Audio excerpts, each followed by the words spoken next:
And if you're listening to your song and you're like, well, the riff from 10 seconds to 15 seconds isn't that rad, but it's only a little bit, it's like, no, just delete it and write something better.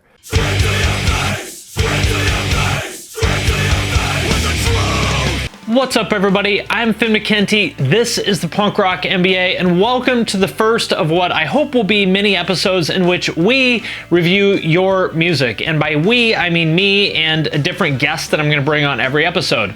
Our guest for this episode is my friend Beau Burchell. Beau is the guitarist and founder of Saosin'S. He's also a producer who's worked with bands like The Bled and Moose Blood and From First to Last and, I don't know, dozens and dozens of other bands that you guys have probably heard of and listened to. But before we get into it, this episode is sponsored by URM Academy, the world's best online school for rock and metal producers. URM Academy's complete beginner's guide to recording rock and metal is a short but sweet 2-hour course hosted by my good friend Ryan Fluff Bruce, where he walks you through every single step of the process for recording a complete song from scratch in a simple home studio. So if you've been thinking about getting into recording but you weren't sure where to start, this is the perfect thing for you. And just to make sure you have absolutely everything you need to get started, the course includes copies of the ToneForge Menace Amp Sim plugin and gain reduction vocal plugin by Joey Sturgis Tones and a virtual drum plugin from Drumforge. You can get instant access to the course and all the included plugins at recordingmetalguide.com.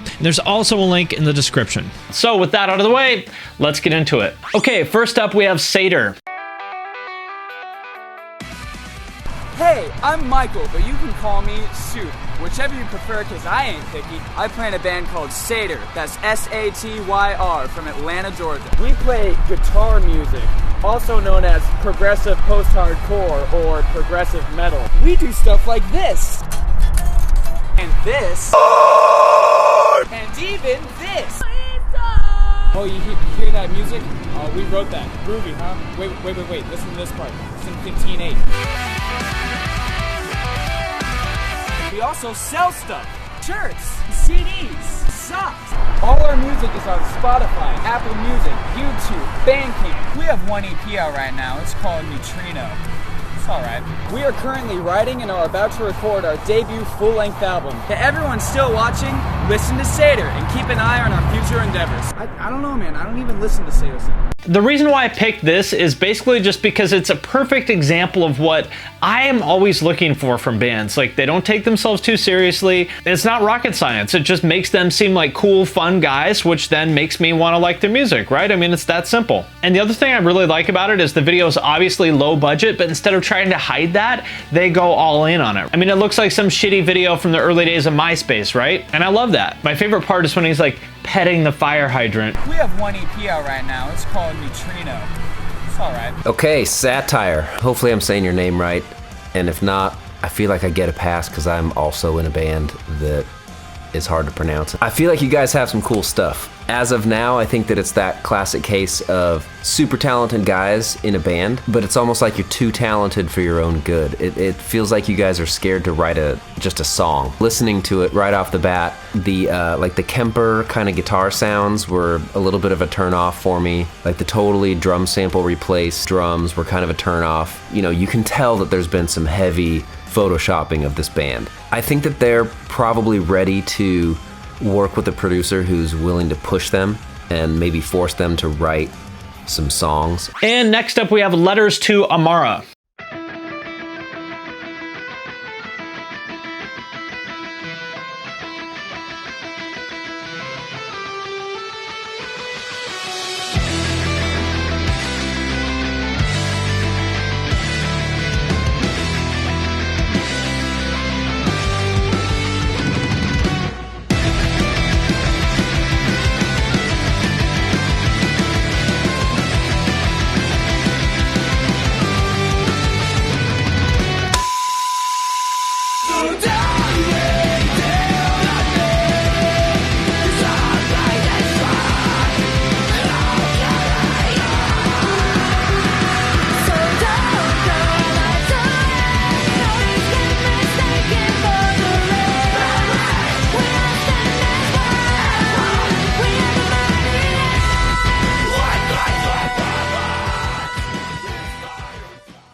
this was a super clever concept, like the lo-fi and hi-fi version of the thing, like playing at the same time. And the reason I liked it is because it shows that the band has like different sides to them. They can do the serious thing, and they can also do the funny thing. And I think they did both of them well. But one thing I want to call out is if you just saw the music video on the bottom, would you care about it? Because with all due respect to them, I wouldn't. That's like your typical generic metalcore band in the woods kind of video. There's really nothing that compelling about it. It's actually the shitty, cheap video with eggs on the top that's way more compelling than that expensive, like fancy glossy one, right? So this kind of goes back to what I've been talking about before, which is do not think that high production values make something interesting, because it's not true. That egg video on the top is proof that the idea and like humor and personality are way more compelling than high production values.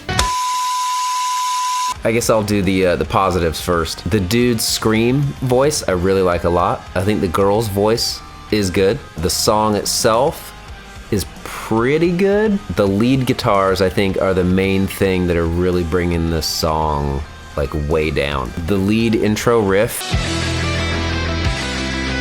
that's the same riff that we all wrote in our very first band.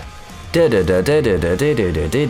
think maybe if they just scrapped all the leads and figured out a way to make those interesting, I think that would be a huge step forward. I think this band could be cool, like, you know, in the same kind of career path that like In This Moment had, where they finally kind of found what their vibe was and like what worked for them. And next up, Among the Wolves.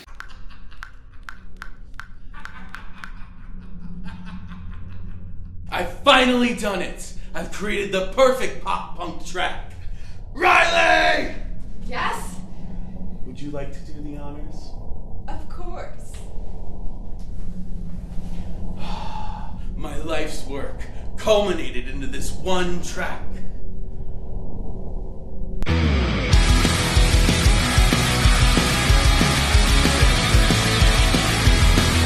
None of that! We will have none of that here. This is serious work.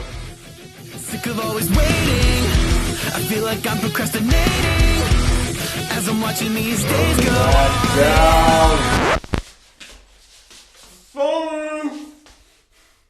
Destiny doesn't come free. All the people that are scared drone on it. Again, this is a good example of a video where there's nothing too fancy about it. This looks like it was just shot in an afternoon with somebody's DSLR, but you don't need more than just one simple concept, which really this video is all about the part with the pizza on the record player, right? That's a really dumb, obvious joke, and it's great. Like, you don't need to have anything more than that. You just need to have one kind of halfway compelling idea, and that's enough to make a pretty good commercial. This commercial, this stupid pizza record player commercial, is better than like 99% of music videos I see because it's something different. The one thing I would say about this as a piece of feedback in this video, the opening is not working, and it's really important. Like, I can't really tell what's going on in that opening. After I've watched it, I realize what it is he's trying to do the mad scientist thing, like, oh, ha, ha, ha, ha. But when I first watched it, it was not clear to me.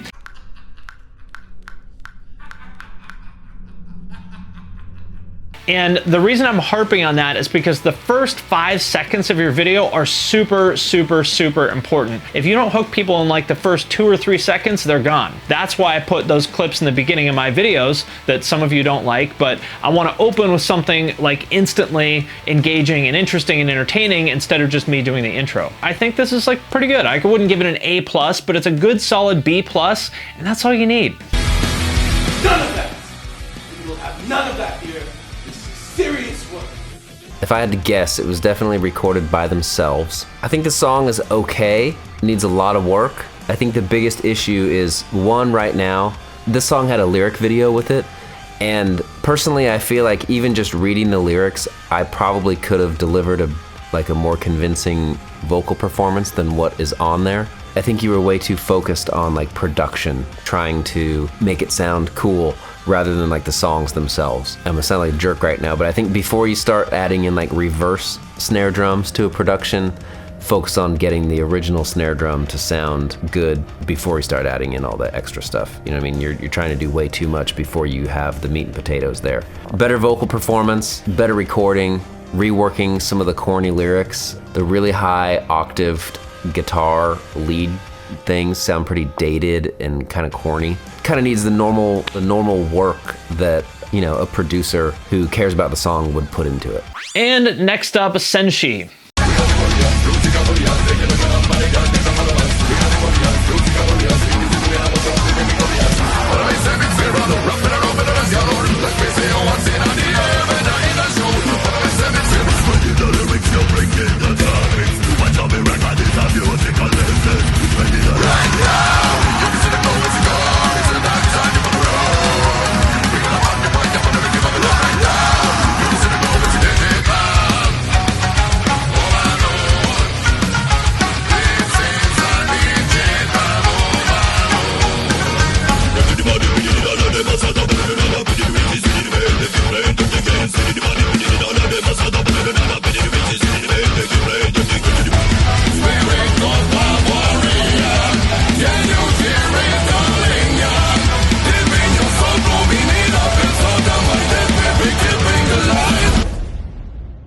Okay, there's a lot to unpack here. I will leave it up to you to decide whether you like what they're doing or not, but the first thing I want to note is that what they're doing is very obviously completely different than anything else you have ever seen. That it's like new metalcore with Japanese traditional elements and they look the way that they do. Just that it's immediately obviously different is already a huge win. And then the other thing that I think is really great about this video is that they tell the story of the band at the bottom. And that's great because otherwise I might just watch this and go, what the fuck are these, like, what is this? But when they explain it like that, I go, okay, there's a story to this band. Like, if you can get to the point where the audience understands the story of your band, that's a huge step forward. One piece of feedback for this video though is because that story is so important, it's actually pretty hard to read at the bottom of the screen there in that tiny little text. It seems like a little insignificant detail, but actually the little details of execution like that can make or break the whole thing. Like if the audience doesn't read that story because it's too small for them to read,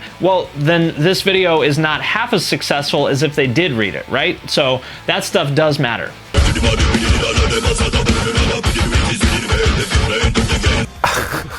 I thought this was super sick. It was so ridiculous and so wild and so crazy. I think the song's like 5.5 minutes, maybe like 2.5 minutes into it, I was finally kind of like, this is pretty sick. It's almost like if Slipknot and like POD and like you combine that with like the overall, I guess you have to listen to like some more like kind of like Japanese bands to know what I'm talking about, but there's this like weird and craziness that exists like in Japanese bands, and to me it's like really appealing. There's a band called Ling Tosite Satyr that I really like. I feel like I could make a crushing record with these guys. If you were to show me a video with these guys playing, it's like they're playing to like stadiums in Japan or something, I would be like, I believe it, seems legit, you know? But then you could also tell me that it's like, yeah, they only play basement shows once a year, and I'd be like, okay, I believe it. And lastly, The Bearer.